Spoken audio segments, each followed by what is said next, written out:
तर नमस्कार मित्रांनो, हा क्वेश्चन पेपर आहे तलाठी 1 सप्टेंबरचा पेपर आहे आणि पहिली शिफ्ट आहे. ओके, या ठिकाणी आपण मॅथ आणि रिझनिंगचं एक्सप्लेनेशन बघणार आहोत. ओके, तुमचा पहिला क्वेश्चन. वेगळा गट या ठिकाणी ओळखायचा आहे तुम्हाला. बघा DHF. ओके, यामध्ये जर बघितलं तर 2चा फरक आहे आणि यामध्ये पण बघितलं तर 2चाच फरक आहे. ओके, या तिन्हीमध्ये काय आहे तुमचं सेम लॉजिक हाच लागेल, +2 आणि +2. ओके, पण या दुसऱ्या ऑप्शनमध्ये काय आहे की F, J आणि I यामध्ये जर बघितलं तर +3चा फरक आहे आणि या दोघांमध्ये जर बघितलं +1चा फरक आहे. त्यामुळे जो दुसरा ऑप्शन राहील तुमचा हा या ठिकाणी वेगळा गट राहील. ओके, नेक्स्ट क्वेश्चन बघा. E आणि H यामध्ये कितीचा फरक आहे? 3चा फरक आहे. देन D आणि F यामध्ये कितीचा फरक आहे? 2चा फरक आहे. देन I आणि L यामध्ये कितीचा फरक आहे? 3चा फरक आहे. ओके, हा फरक तुम्हाला या 4 ऑप्शनपैकी एकामध्ये शोधायचा आहे. ओके, जर हा बघितलं तर इथं 1चा फरक आहे, जे की आपल्याला किती 2चा फरक पाहिजे, त्यामुळे पहिलं ऑप्शन कटलं. त्यानंतर हा पण बघा, या ठिकाणी पण 2चा फरक पाहिजे, पण इथं 1चा फरक आहे, हा पण कटलं. ओके, देन बघा यामध्ये 2चा फरक आहे, जे की आपल्याला तिसऱ्या पार्टमध्ये 3चा फरक पाहिजे होता, त्यामुळे हा पण कटला. ओके, या ठिकाणी बघा दुसरा ऑप्शन K आणि N यामध्ये कितीचा फरक आहे? 3चा फरक आहे. त्यानंतर J आणि L यामध्ये 2चा फरक आहे. ओके, आणि O आणि R यामध्ये पण 3चा फरक आहे. हा जो पहिला फरक आहे या ठिकाणी आपल्याला दुसऱ्या ऑप्शनमध्ये मिळत आहे, त्यामुळे आपण दुसरा ऑप्शन क्लिक करणार. ओके, तर नेक्स्ट क्वेश्चन बघा काय म्हणताय. रमा ही तिच्या घरापासून 5 किलोमीटर अंतरावर असलेल्या तिच्या ऑफिसमध्ये चालत जात आहे. ओके, आणि हे अंतर ती सकाळी 1 तासात कापते. ओके, 5 किलोमीटर अंतर किती तासात कापताय? 1 तासात. देन संध्याकाळी ती घरात परतताना तितकेच अंतर कापण्यासाठी तिला 15 मिनिट जास्त लागतात. ओके, तर तिचा सरासरी वेग या ठिकाणी विचारलेला आहे. ओके, बघा स्पीड म्हणजेच काय होतं? टोटल डिस्टन्स अपॉन काय होतं? टाईम होतं. डिस्टन्स आपल्याकडे किती आहे? 5 किलोमीटर जाण्याचे आणि 5 किलोमीटर येण्याचे. ओके, त्यामुळे टोटल किती आहे? 10 किलोमीटर आपल्याकडे डिस्टन्स आहे. ओके, आता आपल्याला स्पीड काढण्यासाठी काय काढणं गरजेचं आहे? या ठिकाणी टाईम काढणं गरजेचं आहे. ओके, बघा क्वेश्चन काय म्हणते की 5 किलोमीटर जाताना किती तासात जाते? ती 1 तासात जात आहे. ओके, म्हणजे तिची स्पीड किती असेल जाताना? 5 किलोमीटर पर आवर असेल ना, 5 किलोमीटर पर आवर. ओके, म्हणजेच 5 किलोमीटर अंतर जाण्यासाठी तिला किती तास लागतात? 1 तास लागतात. ओके, आणि नंतर काय म्हणते की तितकेच अंतर कापण्यासाठी परतताना येताना वापस येताना 15 मिनिट जास्त लागतात. ओके, म्हणजेच किती तास लागेल? 1 तास 15 मिनिटे लागतील ना. म्हणजेच याला जर आपण दशांश अपूर्णांकामध्ये जर कन्वर्ट केलं तर किती होईल? हे 1.25 होईल. ओके, बघा 15 म्हणजे किती आहे? 15 म्हणजे 60 आहे. ओके, तर 100 म्हणजे किती होईल? 25 होईल ना. ओके, म्हणजेच हे किती येईल? 1.25 आणि हा 1 तास आणि हा किती? 1.25 तास. म्हणजे टोटल किती तास लागत आहे तुम्हाला? 10/2.25. ओके, बघा जाताना हा 1 तास लागला आणि येताना हा 1.25 तास लागत आहे, म्हणजे टोटल किती झाले तुमचे? 2.25 तास झाले. ओके, तर बघा मी जर 0.25 जर काढलं तर 0.25 या संख्येला जर काढलं तर हे किती येतील? 9 येईल. ओके, आणि 0.25 जर 10ला काढलं तर इथं येईल 40. ओके, हा तुमचा काय झाला? आन्सर झाला. ऑप्शनमध्ये बघा, ऑप्शनमध्ये हा ऑप्शन बघा 9×36 आणि 4 40/9. ओके, हा तुमचा आन्सर राहील. काय म्हणत आहे एक कार 50 किलोमीटर वेगाने 2 पंचमांश अंतर कापते आणि उर्वरित अंतर 60 किलोमीटर वेगाने कापते, तर कारचा सरासरी वेग किती म्हणत आहे. ओके, बघा सरासरी वेग स्पीड म्हणजेच काय होतं, तुमचं टोटल डिस्टन्स अपॉन टाईम होत असतं. ओके, बघा जर टोटल डिस्टन्स मी किती घेतलं, समजा 125 टोटल डिस्टन्स घेत आहे, 125, तर याच्यापैकी 2 पंचमांश अंतर किती होईल, 2 पंचमांश होईल 50. तुम्हाला हे असं काढायचं आहे. बघा या ठिकाणी 125 गुणिले 2/5 म्हणजे तुम्हाला काय मिळेल, 2 पंचमांश मिळेल. ओके, आणि आपल्याला उरलेले अंतर किती आहे, उरलेले अंतर राहील 75. ओके, बघा हे जे 50 किलोमीटर आहे तुम्हाला कोणत्या स्पीडनं धावायचं आहे, तुम्हाला 50च्या स्पीडनं. ओके, जर तुम्ही 50 किलोमीटर 50च्या स्पीडनं जाल तर किती तास लागेल, 1 तास लागेल ना भाई, 1 तास. ओके, तर तुम्हाला हे अंतर किती 1 तासात पार होईल. देन 75 किलोमीटर अंतर कोणत्या स्पीडनं, 60च्या स्पीडनं तुम्हाला पार करायचं आहे. ओके, तर बघा 75 कितीच्या स्पीडनं, 60च्या स्पीडनं. ओके, तर हे किती येईल, 1.25 येईल ना.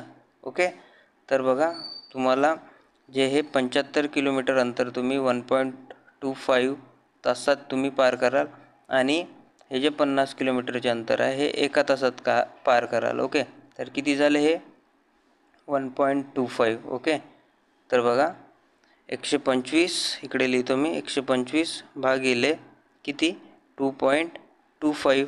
ओके, आता बघा मी हा पॉईंट कट करतो आहे आणि इकडे 2 शून्य देतो आहे. ओके, तर बघा आता 25 9 225 होतील आणि 25 5 125. ओके, म्हणजे आता तुमच्याकडे काय राहिलं, 500/9. 500/9 म्हणजेच कोणती व्हॅल्यू आहे, ही व्हॅल्यू आहे. ओके, म्हणून या ठिकाणी तुमचं दुसरं ऑप्शन करेक्ट असेल. काय म्हणताय, चक्रवाढ व्याजाने एक रक्कम 3 वर्षात स्वतःच्या तिप्पट होते आणि वार्षिक आकारणीच्या बाबतीत ती स्वतःच्या 9 पट होण्यासाठी किती वर्ष लागतील म्हणताय. ओके, बघा ही एक रक्कम आहे, ही एक रक्कम स्वतःच्या किती पट होते, 3 पट होत आहे आणि ते किती वर्षात होत आहे म्हणत आहे, 3 वर्षात होत आहे. ओके, बघा एक रक्कम स्वतःच्या 3 पट म्हणजेच 9 होईल किती वर्षात, 3 वर्षात. ओके, आता बघा या ठिकाणी तुम्हाला आन्सर मिळालेला आहे. तर बघा काय विचारलेलं आहे, 9 पट होण्यासाठी. बघा ही रक्कम होती आणि किती झालं आहे, 9 पट झालेलं आहे. हिला किती वर्ष लागले, 6 वर्ष लागले ना. तर तुमचं सेकंड ऑप्शन जे 6 आहे हे तुमचं बरोबर असेल. ओके, मालिका या ठिकाणी पूर्ण करायची आहे तुम्हाला. बघा या ठिकाणी 2-2चे ग्रुप पडले आहेत. तर तिसऱ्या 4थ्या ठिकाणी तुम्हाला काय येईल, या क्वेश्चन मार्कच्या ठिकाणी हे विचारलं आहे. ओके, बघा 53 मायनस जर 13 केलं तर 40 उरेल आणि 40 मायनस 13 केलं, ओके -13 करायचे तुम्हाला, 27 उरतं.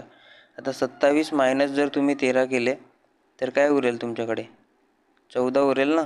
ओके, हा 14 तुमचा आन्सर असेल. बघा काय म्हणत आहे, जग्गू 3 दिवसात एक लाकडी खुर्ची बनवू शकतो, तसेच रब्बू ते 4 दिवसात बनवू शकतो तीच खुर्ची. ओके, तर 14 प्रकारच्या खुर्च्या तयार करण्यासाठी किती दिवस लागतात जर त्यांनी दोघे मिळून काम केले तर. ओके, बघा हा जग्गू आहे, 3 दिवसात काम करतो आहे, 3 दिवसात एक लाकडी खुर्ची बनवू शकतो आहे.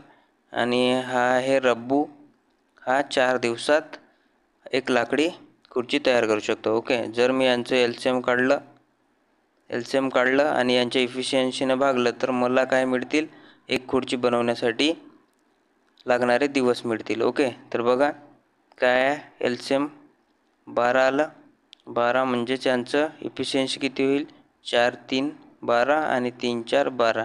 हे झाली दोघांची इफिशियन्सी. या दोघांच्या इफिशियन्सीने ते काम करतील, म्हणजेच 12/7 एवढे काय लागतील तुम्हाला, दिवस लागतील. किती, एक खुर्चीसाठी. ओके, तर 14 खुर्चीसाठी किती दिवस लागतील, तर तुम्हाला गुणायचं आहे 14ने. 7 2 14 आणि 2 12 किती होतील? 24 होतील ना. म्हणजे त्यांना 14 खुर्च्या बनवायसाठी किती? 24 दिवस लागतील. ओके, पहिलं ऑप्शन तुमचं करेक्ट असेल. नेक्स्ट बघा, प्रश्नचिन्हाच्या जागी काय येईल विचारलं आहे बघा. STUV आणि W म्हणजे एकचाच फरक होता पहिल्या अक्षरामध्ये. ओके, नंतर बघा C हा C, D E F, त्यानंतर काय येईल? G येईल ना. ऑप्शन मग आहेत का 2? WG, दुसरा कोणताच ऑप्शन नाही त्यामुळे तिसरा येईल. आणि जर हे Z B D आणि F जरी बघितलं तर यात फक्त कितीचा? 2चा फरक आहे. 2चा फरक आहे. 2चा फरक आहे. त्यानंतर काय येईल? H येईल ना 2चा फरक घेतला तर. ओके, त्यामुळे तिसरा ऑप्शन तुमचा या ठिकाणी बरोबर असेल. ओके, एका फळ विक्रेत्याकडे असलेले सफरचंद ही त्याच्याकडे असलेल्या संत्र्याच्या तुलनेत कितीने जास्त आहेत? 2.56 किलोने जास्त आहेत. जर त्याच्याकडे 39 किलो सफरचंदे असतील तर संत्र्याचे वजन शोधा म्हणताय. ओके, बघा सफरचंदे कितीने जास्त आहेत? 2.56ने संत्र्याच्या तुलनेत. म्हणजेच संत्रे जे आहेत, संत्रे ह्या 39 किलोपेक्षा कितीने कमी असतील? 2.56ने असतील ना, बरोबर. म्हणून बघा 39 किलो या ठिकाणी लिहितो आम्ही.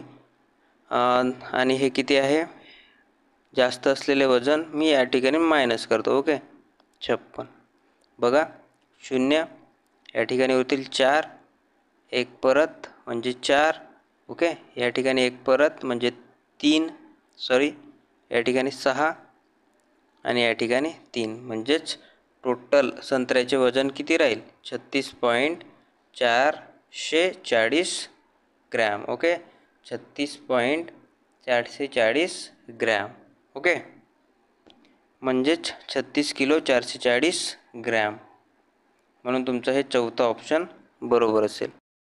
तर नेक्स्ट बघा काय म्हणतात. साखरेच्या किमतीत 20% कपात केल्याने खरेदीदारास 160 किमतीमध्ये 2.5 किलो साखर जास्त मिळू शकते म्हणताय. ओके, तर प्रति के-जी असलेली मूळ किंमत आपल्याला या ठिकाणी शोधायची आहे. बघा साखरेच्या किमतीत किती? 20% कपात झाली.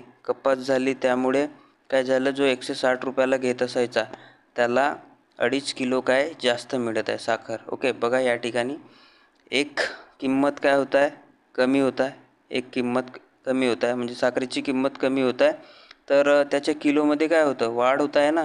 म्हणजेच या ठिकाणी काय आहे? रिलेशन कसं आहे? विरुद्ध रिलेशन आहे, इन्व्हर्स रिलेशन आहे. ओके, तर बघा इन्व्हर्स रिलेशन असल्यामुळे आपण काय करणार या ठिकाणी?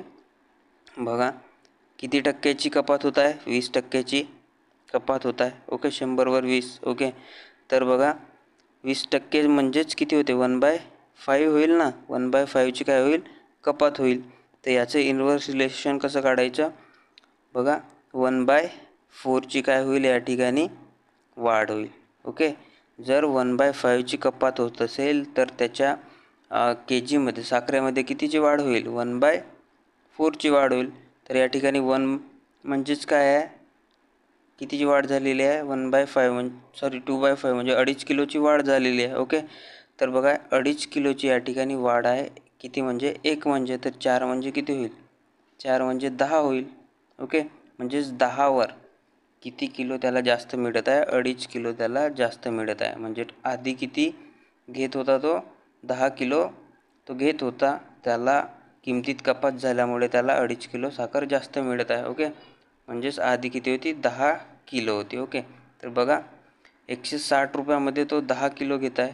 160 रुपयामध्ये 10 किलो घेत आहे. म्हणजेच 1 किलो साखरेची किंमत किती निघेल?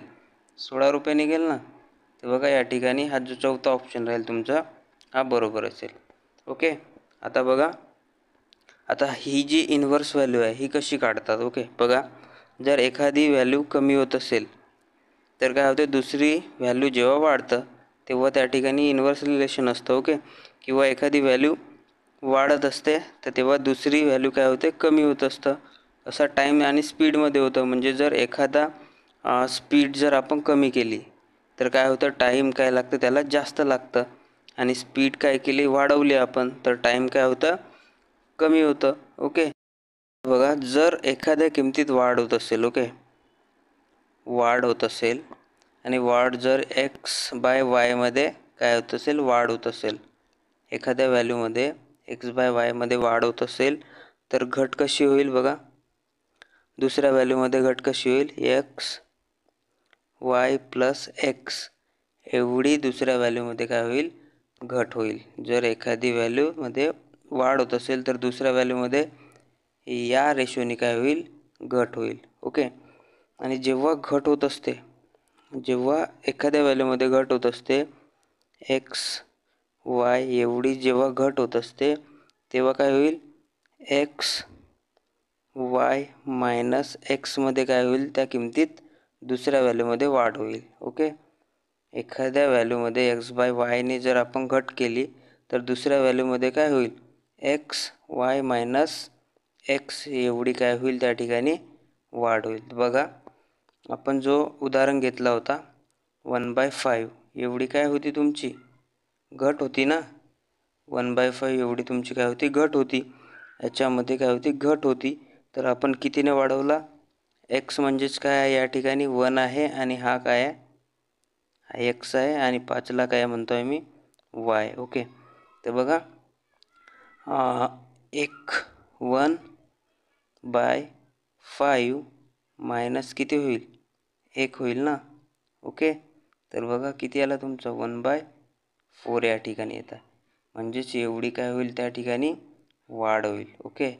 एवढं समजलं. तसंच हा वाढ पण आहे. ओके. घट आणि वाढ हे तुम्ही एकदा समजून घ्या. तुम्हाला बरेचसे उदाहरणे तुम्हाला या इनव्हर्स रिलेशनमुळे सुटू शकतात. ओके. बघा, सिलोजिझमचा क्वेश्चन आहे. पहिलं विधान काय म्हणतं, कोणताही कागद काय क्रेयॉन, कोणताही कागद क्रेयॉन नाही. ओके.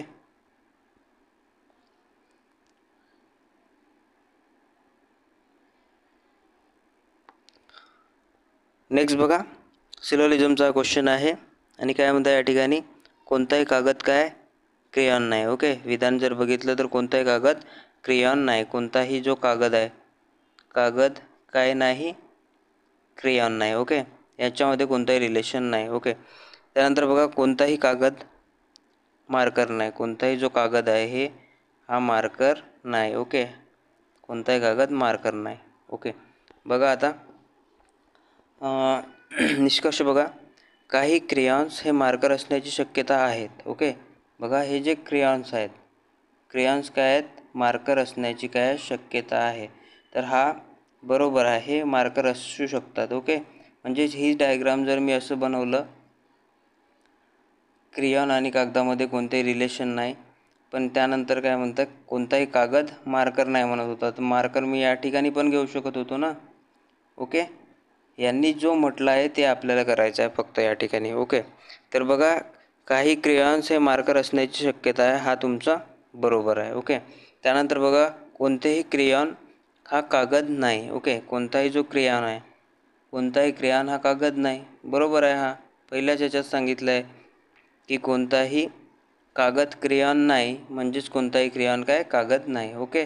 म्हणून तुमचं दोन्ही रिलेशन जे आहेत, दोन्ही विधान तुमचे काय राहतील, या ठिकाणी बरोबर राहतील. ओके. दुसरा ऑप्शन तुमचं करेक्ट असेल. नेक्स्ट बघा, आता मांडणी तुम्हाला डावीकडून उजवीकडे करायची आहे. ओके. जर मालिकेतून सर्व चिन्हे वगळली तर खालीलपैकी उजव्या टोकापासून 90 कोणते असेल म्हणता. ओके. बघा, आपण या ठिकाणी चिन्हे वगळून मोजू. हा ई जो आहे हा 1 2 इकडून उजवाच आहे हा. ओके.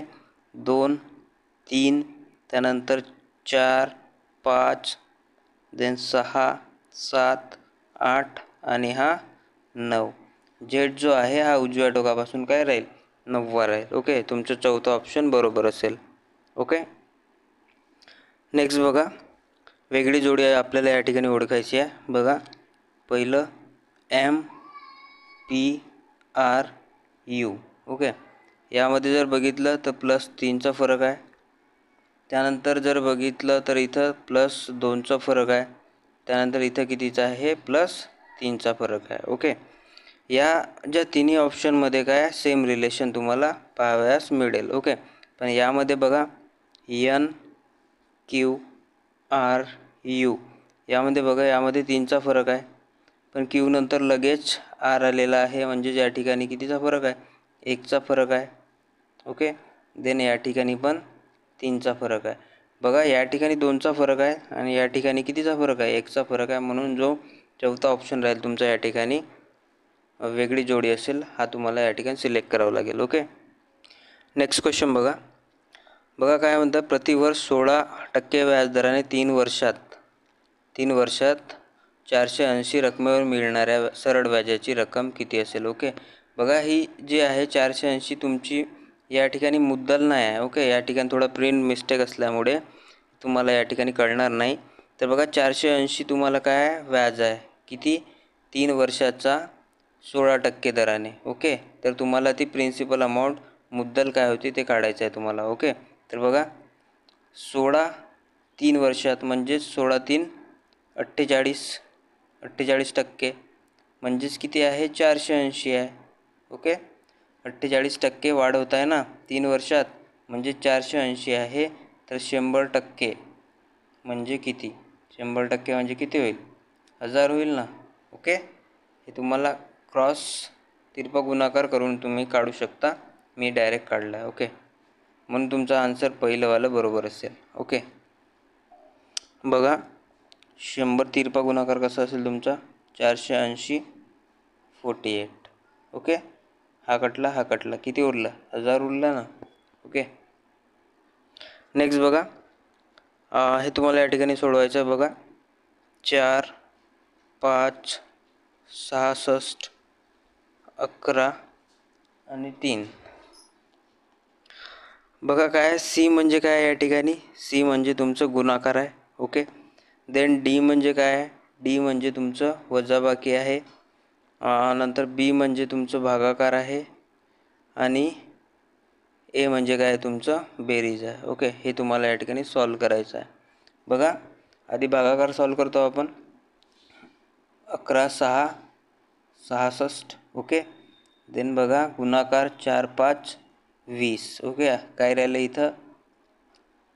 ओके, आता बघा प्लस आधी करा, म्हणजेच 23मधून तुम्हाला किती घटवायचे आहे, 6 घटवायचे आहे ना. किती राहतील, 23मधून 6 गेले 17 राहिले ना, म्हणजेच तुमचा जो तिसरा ऑप्शन राहील हा करेक्ट असेल. ओके, नेक्स्ट बघा काय म्हणताय, एका चोराने दुपारी 2:30 वाजता एक कार चोरली. ओके, त्यानंतर तो 60ने पळाला. ओके, 60 किलोमीटर वेगाने पळाला. त्यानंतर ही चोरी दुपारी 3 वाजता काय उघडकीस आली आणि मालक दुसऱ्या कारमधून 75 किलोमीटर वेगाने पाठलाग करत निघाला. ओके, तर त्या मालकाने किती वेळात त्याला पकडले हे त्या ठिकाणी आपल्याला काढायचं आहे. ओके, किती वेळात पकडले. ओके, म्हणजेच आपल्याला काय काढायचं आहे, टाईम काढायचा आहे. ओके, आणि टाईमचं फॉर्म्युला कसं असतं, टोटल डिस्टन्स अपॉन काय असतं, स्पीड असतं ना. तर आपल्याला या ठिकाणी टाईम काढायचा आहे, तर आपल्याला डिस्टन्स पण काढावं लागेल. ओके, बघा या ठिकाणी जर तुम्ही काय केलं, जर डिस्टन्सचा जो फरक आहे, डिस्टन्सच्या फरकाला जर तुम्ही स्पीडच्या फरकाने जर भागलं. ओके, डिस्टन्सच्या फरकाला स्पीडच्या फरकाने जर भागलं तर तुम्हाला काय मिळेल, टाईम मिळेल ना. तर बघा डिस्टन्सचा फरक किती आहे. ओके, बघा 2:30 वाजता हा काय होत आहे, चोरी करतो आहे आणि 3 वाजता त्या मालकाला माहीत होत आहे. ओके, म्हणजेच या ठिकाणी 60 किलोमीटरच्या वेगाने जर पळत असेल तर तो अर्ध्या तासात किती पडेल. ओके, अर्ध्या तासात किती, 60 एका तासात धावता येतो. ओके, तर जो मालक आहे, मालक आपल्या कारने निघेपर्यंत किती डिस्टन्स तो चालला असेल, अर्ध्या तासात तो 30 किलोमीटर चालला असेल. ओके, बघा 60 किलोमीटरची त्याची स्पीड आहे, 2:30 वाजता निघालेला आहे, तर 3 वाजतापर्यंत त्याला किती डिस्टन्स पूर्ण होईल, 30. ओके, 30 होईल. आणि यांच्या स्पीडमधला फरक किती आहे, 75 आणि हा 60, तर याच्यामधला फरक आहे 15. ओके, तुम्हाला टोटल टाईम या ठिकाणी मिळून जाईल. बघा हा झाला डिस्टन्स आणि हा तुमची स्पीड आहे. ओके, याला जर भागलं तुम्ही तर किती मिळेल? 2 तास मिळेल ना. 15 1 15, 15 2, 15 2 30. ओके, म्हणजेच 2 तासानंतर काय होईल? तो मालक पकडेल. ओके, बघा मालक किती वाजता धावला आहे? 3 वाजता. तर 3 नंतर 2 तास म्हणजेच किती? 5 वाजता. 5 वाजता काय करेल? तो चोर पकडेल. ओके, तिसरं ऑप्शन या ठिकाणी तुमचं बरोबर असेल. ओके, नेक्स्ट बघा या ठिकाणी तुम्हाला एक अक्षर समूह दिलेला आहे. याशी जो संबंधित असेल 4 ऑप्शनपैकी तो एक तुम्हाला या ठिकाणी निवडायचा आहे. बघा PNORT आणि Q. ओके, या ठिकाणी बघा या ठिकाणी कितीचा फरक आहे? -2चा फरक आहे. देन बघा या ठिकाणी +3चा फरक आहे आणि या ठिकाणी जर बघितलं तर -3चा फरक आहे. हा जो रिलेशन आहे हा रिलेशन तुम्हाला 4 पैकी एकामध्ये शोधायचा आहे. ओके, बघा जर आपण तिसरा ऑप्शन जर घेतलं तर तुम्हाला या ठिकाणी हा जो रिलेशन आहे हा या रिलेशन यामध्ये मिळेल. या तिन्हीमध्ये हा रिलेशन तुम्हाला मिळणार नाही, म्हणून तिसरा ऑप्शन तुमचं काय राहील? करेक्ट राहील. ओके, नेक्स्ट बघा सिलोजिझमचा हा क्वेश्चन आहे. विधान वाचा. सर्व रॅकून काय आहेत? शार्क आहेत. ओके, बघा सर्व जे रॅकून आहेत, रॅकून, ओके, रॅकून काय म्हणताय? शार्क आहे म्हणताय. ओके, शार्क आहेत. ओके, त्यानंतर काही जे रॅकून आहेत ते काय आहेत? बिबट्या आहेत. काही जे रॅकून आहेत ते काय आहेत? बिबट्या आहेत या ठिकाणी. ओके, तर बघा आता निष्कर्ष वाचा. सर्व शार्क काय आहेत? रॅकून आहे म्हणत आहे. बघा हा जो शार्कचा पार्ट आहे, सर्व शार्क रॅकून आहे म्हणत आहे. पण सर्व शार्क रॅकून आहेत का? काही पार्ट काय बिबट्याला पण गेलेला आहे ना. ओके, काही जो पार्ट आहे तो बिबट्याला गेलेला आहे, म्हणून आपण काय करणार? हा जो पहिला निष्कर्ष राहील तो या ठिकाणी चूक घेणार. ओके, म्हणजे हा चुकीचा आहे, राहू शकत नाही. ओके, आता नेक्स्ट बघा. एकही बिबट्या शार्क नाही म्हणताय. बघा हा जो बिबट्याचा पार्ट आहे तो शार्क नाही, हे पण कसं पॉसिबल राहील का? नाही, कारण शार्कमध्येच काय आहे? हा बिबट्या आहे आणि बिबट्याचाच पार्ट काय रॅकूनला गेलेला आहे, म्हणून हा जो बिबट्या एकही बिबट्या शार्क नाही, हा पण काय ठरणार? चूक ठरणार. ओके, तर बघा दोन्ही चुकत आहेत या ठिकाणी. तर बघा निष्कर्ष 1 किंवा 2 यापैकी कोणतेही सत्य नाही, हा तुमचा बरोबर असेल. ओके, नेक्स्ट बघा सोडवायचं आहे तुम्हाला या ठिकाणी. बघा 5मधून जर 3 गेले, 5मधून 2 गेले तर किती राहिले? 3 राहिले. त्यानंतर 4मधून किती? 3 मायनस केले तर काय राहिलं तुमच्याकडे? 1 राहिला. बघा इकडे सॉल्व करतोय मी. 4 - 5 - 2. ओके, बघा आता जर मी 5मधून 2 मायनस केले तर या ठिकाणी काय उरलं? 4 - 3 उरला ना. त्यानंतर 4मधून 3 मायनस केले तर काय उरला? एक मिनिट, काय उरेल? 1 उरेल ना. 1 उरेल, पण तो कसा 1 आहे? -1 आहे. ओके, हा तुमचा -1 बरोबर असेल या ठिकाणी, दुसरा ऑप्शन. ओके, नेक्स्ट बघा या ठिकाणी तुम्हाला मूल्य काढायचं आहे. ओके, हा एवढा मोठा उदाहरण आहे. या ठिकाणी तुम्हाला काय करायचं आहे? गुणाकार बेरीज करून या ठिकाणी तुम्हाला मूल्य काढायचं आहे. ओके, तर बघा आपण या ठिकाणी गुणाकार आणि बेरीज या ठिकाणी भागाकार करणार नाही. तर बघा एक अल्जेब्रिक फॉर्म्युला जर तुम्ही आठवले, ए क्यूब, एक minute, a cube minus b cube. Okay, बघा बरोबर काय होतं? ए मायनस बी आणि a square plus a b plus काय होतं? बी स्क्वेअर होतं ना. तर बघा या ठिकाणी तुम्हाला काय भेटत आहे? इथं बघा 183 किती आहेत? 3 आहेत ना. म्हणजेच जर आपण 183ला काय घेतलं? जर आपण या 183ला ए जर घेतलं आणि याला काय घेतलं आपण, बी घेतलं, ओके, बी, आणि याला ए घेत आहोत, ओके. बघा या ठिकाणी आपल्याला हा रिलेशन भेटत आहे. जर याला जर आपण इकडे जर आणलं, ओके, तर काय होईल, a square plus a b plus b square होईल ना, ओके. म्हणजे हा रिलेशन तुम्हाला या ठिकाणी भेटत आहे की नाही, ओके. हे काय राहील, एचं क्यूब राहील आणि हा बीचं क्यूब राहील. बघा या ठिकाणी हा रिलेशन भेटत आहे आणि खालचं रिलेशन पण तुम्हाला या रिलेशनसारखा मिळेल. तर तुम्हाला काय याचा आन्सर मिळेल, याचा आन्सर ए मायनस बी मिळेल ना, ओके. तर बघा 183 म्हणजे आपला ए आहे आणि बी म्हणजे काय होतं, 73 होतं, ओके. तर याचा आन्सर किती येईल, 110 येईल, ओके. अशा प्रकारे तुम्हाला हा गणित सॉल्व करायचा आहे, ओके.